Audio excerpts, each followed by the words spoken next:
Hora de falar de economia, porque o Banco Central interrompeu aí um longo ciclo de queda da taxa básica de juros. Depois de 12 cortes seguidos, a taxa de juros foi mantida em 6,5% ao ano. E isso é o menor índice desde 1986. Quem tem os detalhes é Juliana Rosa, no nosso estúdio de São Paulo. Juliana, boa noite.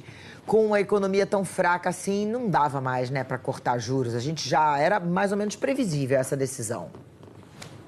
Olha, Elane, estava meio dividido ali o mercado financeiro, metade achava que tinha que baixar ainda mais um pouco o juro, outra metade achava que não, e aí rolou uma surpresa, porque a maioria ainda acreditava que haveria mais um cortezinho de juro, Leilane. O Banco Central estava entre a cruz e a espada. De um lado, o Banco Central tinha ali a informação de que a economia está fraca, né? A gente está sentindo isso ali no nosso dia a dia ainda, a inflação está baixa, com essa economia fraca, os preços estão ali comportados, e do outro lado ele tinha a pressão de alta do dólar. E aí, pelo visto, então, o dólar venceu a queda de braço. O Banco Central divulgou aqui um documento mostrando, sinalizando aqui, uma frase aqui que eu destaquei, dizendo que o cenário externo se tornou mais desafiador. Portanto, com esse cenário externo mais desafiador, leia-se alta do dólar, o Banco Central decidiu interromper esse longo ciclo de queda de juros que vinha acontecendo desde outubro de 2016. Foram 12 cortes seguidos da taxa básica de juros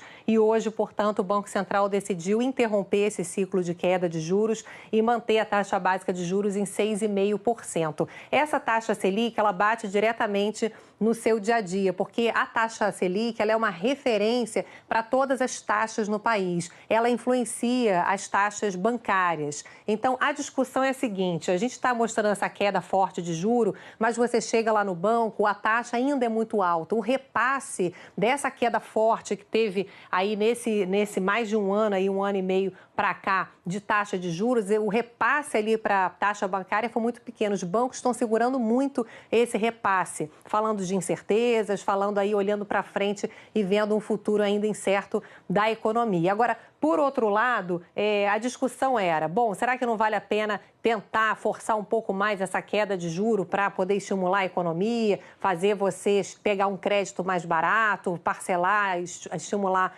a economia, ou se o dólar muito alto aí poderia começar a impactar os preços, né? Tem várias coisas já subindo, preço de combustível que você sente ali para abastecer o carro, outras pressões de preços. Então, o Banco Central estava ali dividido e decidiu, então, parar, então, de reduzir juros. Agora, Leilane, foi uma surpresa, porque o presidente do Banco Central deu uma entrevista aqui na Globo News para o Jornal das 10 na semana passada, e o Banco Central, segundo o mercado financeiro, deixou a entender, passou ali a mensagem de que poderia realmente cortar mais um pouco o juro. Então, o mercado ficou ali meio decepcionado, achando que teria espaço para corte de juros, Leilane. E curioso, Juliana, é que hoje saiu um dado que reforçaria, né, esse espaço para esse corte, que é que a economia brasileira recuou aí nesse primeiro trimestre, né? Ou seja, mais um dado ruim, mais uma decepção.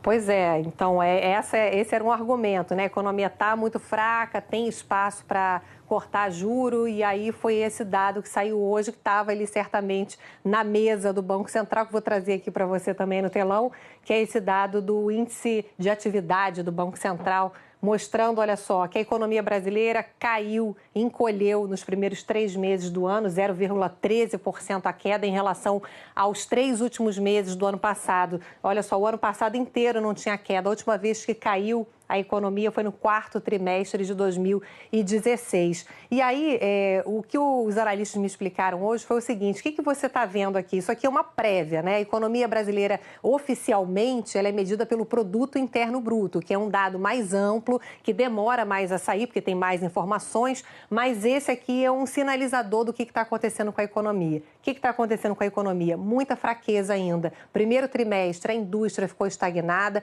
o setor de serviços recuou e o comércio até cresceu, mas cresceu menos do que se previa. Portanto, uma sinalização aí ruim da economia brasileira com esse dado aí mostrado pelo Banco Central, Leilane. Então, a gente tem aí dois fatores, um puxando para cima, outro puxando para baixo, mas as previsões depois desse dado de hoje para a economia brasileira foram novamente revisadas para baixo, agora estão perto ali dos 2% projeção de crescimento para esse ano. Obrigada, Juliana, pelas informações.